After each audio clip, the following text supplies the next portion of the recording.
प्रेम से बोलेंगे श्री राधे।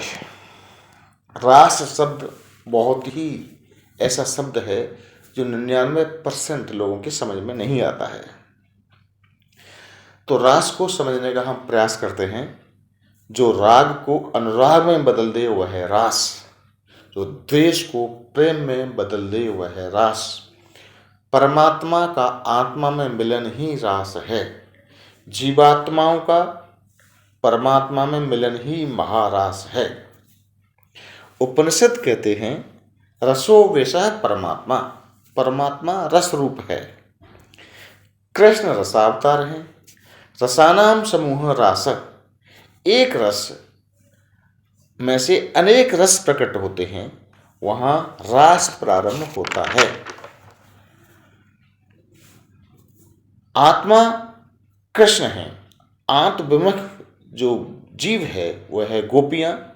रस व्यक्ति पिबत सा गोपी, अपने प्रत्येक इंद्रिय से कृष्ण रस का पान करे वह है गोपी। गोपी का जो वास्तविक अर्थ होता है, गो यानी इंद्रियां, पा यानी पीने वाली। प्रत्येक इंद्रिय कृष्ण रस का पान करे वह है गोपी। कथा सुनते सुनते डूब जाएं, आपको यह एहसास होने लगे मेरे पास ही कृष्ण हैं, मेरे पास ही बांकी बिहारी हैं। परमात्मा का एहसास ही रास है। नाम जपने में, कथा सुनने में, ध्यान लगाने में उनको परमात्मा का एहसास ही रास है। ध्यान लगाने में परमात्मा की अनुभूति ही रास है। गोपियां साधारण गोपियां नहीं थी, वो दंडकारण्य प्रदेश के संत महात्मा थे जिनकी साधनाएं सिद्ध हो चुकी थी, और साधना सिद्ध होने के पश्चात उन्हें परमात्मा की प्राप्ति हो चुकी थी। लेकिन परमात्मा को रस रूप में प्राप्त करना चाहती थी, वह गोपियां थी। इसलिए हम कहते हैं रस भक्ति प्रवृत्ति सा गोपी। ये इतनी गोपियों की लंबी व्याख्या इसलिए की, गोपियों की रास की, क्योंकि आजकल कहीं महिला और पुरुष राजनेता या उसके साथ कुछ महिलाएं, या युवा लोग या उनके साथ कुछ महिलाएं देखते हैं तो हम सीधा कैसे क्या रासलीला कर रहे हैं।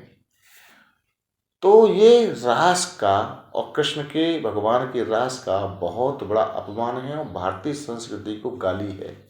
कोई महिला पुरुष बात कर रहे हैं तो वो रास हो ही नहीं सकता, क्योंकि आप लोग गलत को ही सही समझ बैठे हैं। जैसा कि कहते हैं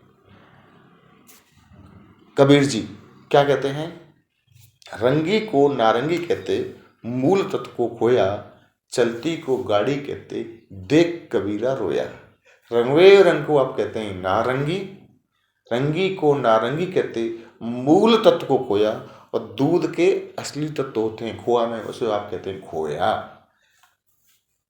और चलती को गाड़ी कहते, गड़ी हुई चीज को आप कहते हैं चल रही है गाड़ी। अरे गड़ी हुई चीज कैसे चल जाएगी?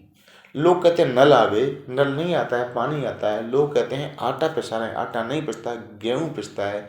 इसलिए बहनों और भाइयों, और रास नहीं जो लोग करते हैं, रास तो आत्मा का परमात्मा से मिलन है। हरदास जी ने भी बहुत अच्छा लिखा है, प्रथम सुने भागवत भक्त मुख भगवत वाणी, द्वितीय आराधे भक्ति नव भांति बखानी। यहाँ नव भांति का मतलब है कि प्रहलाद जी द्वारा 9 प्रकार की भक्ति बताई गई है, तो उसको अनुसरण करना। तीसरा, पहला क्या है, प्रथम सुने भागवत भक्त मुख भगवत वाणी, द्वितीय आराधे भक्ति नव भांति बखानी, तृतीय गुरु हो समक्ष दक्ष सर्वज्ञशीलो, और चौथे होए विरक्त बसे बन राज्यशीलो। गुरु को विरक्त होना चाहिए और हर प्रकार के रसों में उसकी अनुभूति हो चाहिए। 5 भूलें देह शुद्ध, और भक्ति करते करते अपनी देह को भूल जाए। 6 भावना रास की, और 7 पाए रीस रस श्री स्वामी हरदास की। तब ये रस पूरा होता है और रस से ही महारास बनता है। प्रेम से बोलेंगे श्री राधे।